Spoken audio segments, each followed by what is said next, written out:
Hi everyone, welcome to Edufacts. Dear friends, in the previous video we have discussed about various types of microorganisms such as bacteria, virus, fungus, right?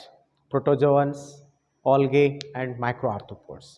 In this video we shall discuss about the various types of microorganisms which are useful. Means we shall discuss about the useful microorganisms in this video. Let's get into the video. Right. Useful microorganisms. The organisms which will be useful for our needs, those are useful microorganisms. So different type of organisms like bacteria, virus, fungus, right, protozoans or any other else which they are useful in our daily routine, they are useful microorganisms. Right, when we discuss about in our daily life, it is purely 8th class syllabus. Dear friends, those who are going to prepare for PGT and TGT biological sciences and school assistant biology, those should be remember that this is the syllabus of 8th class biology. And I don't want to go beyond the syllabus of 8th class in these videos, only 8th standard syllabus, right? Let us discuss about that. Useful microorganisms. There are several types of microorganisms which will be very useful in our daily life. For example, in our homes, without knowing us, we use microorganisms such as lactic acid bacteria. We all know lactic acid or lactobacillus. Lactobacillus, daily in our homes we use it, but we don't know the work of this bacillus bacteria. See, in curd, curd preparation is possible by this lactic acid bacteria. Yes, milk is converted into curd by means of lactic acid bacteria. This is very common in our homes, and several such type of bacteria also, and we call algae and fungus also. Fungi also helpful in our daily life. As we ferment the idli, dosha, douse, they ferment each other, right? Because of this yeast, right? So all these are all called as useful bacteria or useful microorganisms in our daily life. Then one more thing, when we discuss about fermentation. Fermentation is a process which sugars are converted into alcohol, right? Sugar is converted into alcohol or ethane, right? It's an alcohol. So this process is known as fermentation. So fermentation is very important process nowadays because the entire governments of most of the governments depend on liquor industry, and liquor industry alive because of this fermentation process.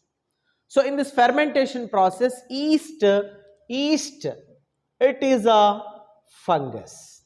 Yeast is a fungi, right? So yeast converts the sugars into alcohol. In this process, wines, beers are mostly used to prepare by this fermentation process. Not only with that, then antibiotics, several antibiotics are made up of this microorganisms, such as we all ever know that penicillin is a wonder antibiotic which was discovered by which was invented by Alexander Fleming.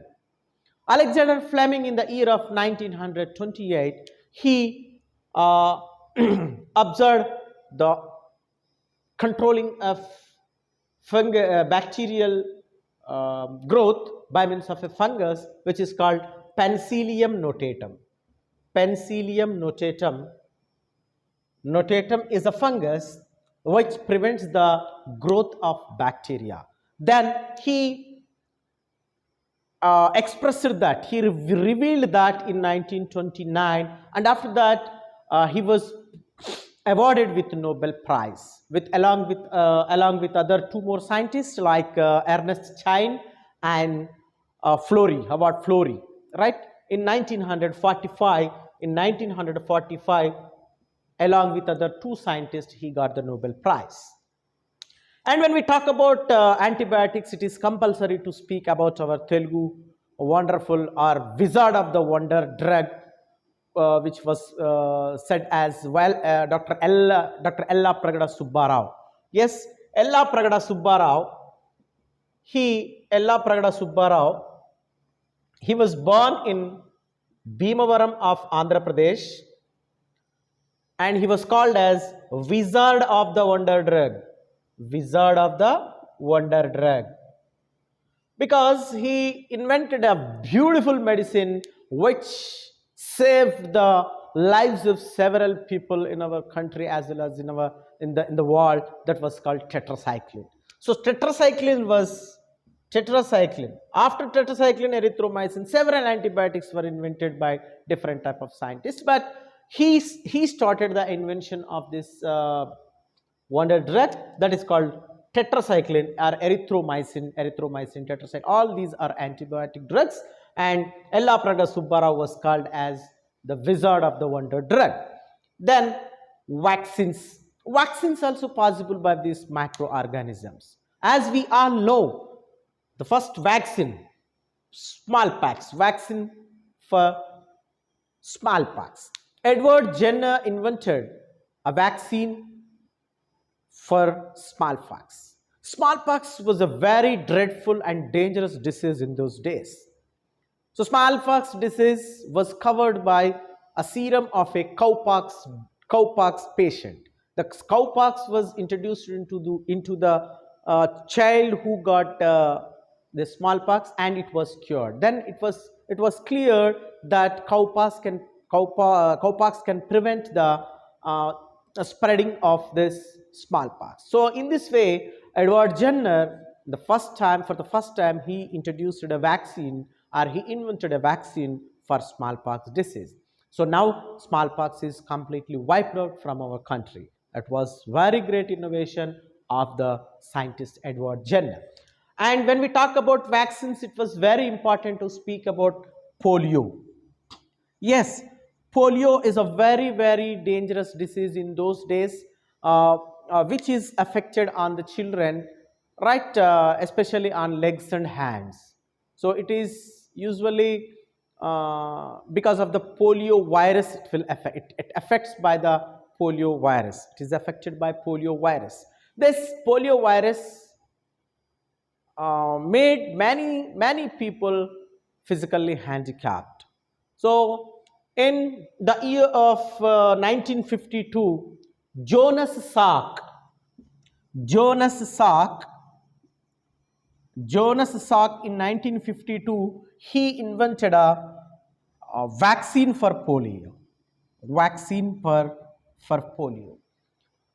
It's an injection. It was an injection. But in the year of 1957, another scientist called Albert Sabin, he invented oral polio drops. Oral polio drops were invented by another scientist called Albert Sabin in the year of 1957. So in this way, several uses are there with these microorganisms, right? And when we talk about microorganisms, it is compulsory to discuss about the fertility of soil. Fertility of the soil also are very important for the agricultural purposes. So this was also possible to enrich the fertility of the soil by means of these microorganisms like Nostoc, Anabina, right? These are algae. Then one more important thing is that a bacteria also helps in the fertility of the soil. It fixes the nitrogen in the soil. That is called Rhizobium leguminosarum. A bacteria called Rhizobium leguminosarum, right? It lives in the root nodules of legume plants like beans, right? Then red gram, green gram, right? In this, it fixes the nitrogen in the root nodules of those plants. So the main function of that is the bacteria, it fixes the nitrogen, and the atmospheric nitrogen is converted into nitrates by means of this bacteria. So that root nodules supplies the nitrates to the plant. In this way, as well as plant crop yielding will also be increased, and as well as soil fertility also will be increased. In this way, different type of microorganisms will be very useful in our daily life. We shall discuss in the next video about the harmful effects of various microorganisms. Until then, see you. Thank you. Before that, dear friends, if you like this video, please like it and don't forget to share it.